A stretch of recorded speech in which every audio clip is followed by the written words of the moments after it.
I feel like TikTok gives a lot of shitty career advice, honestly, because I feel like a lot of the advice you get on TikTok is figuring out how you can minimize the amount of work you can do without any repercussions, but that's just like stupid, okay? Like,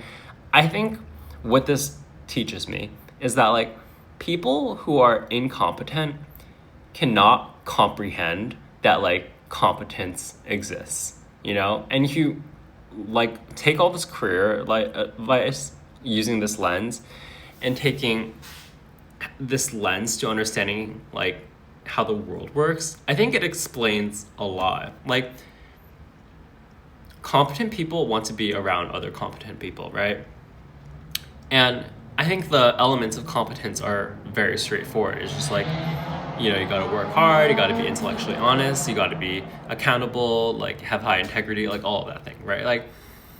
and to me, that's like very straightforward because I consider myself like a pretty competent person, and everyone around me is like pretty competent as well. And but the thing is, like, if you don't exhibit these values, if these like values are not straightforward to you, then like you might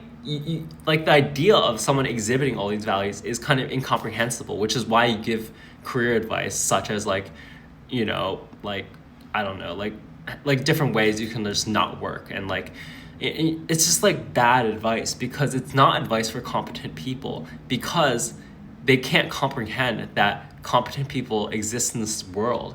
and therefore their advice is given towards incompetent people.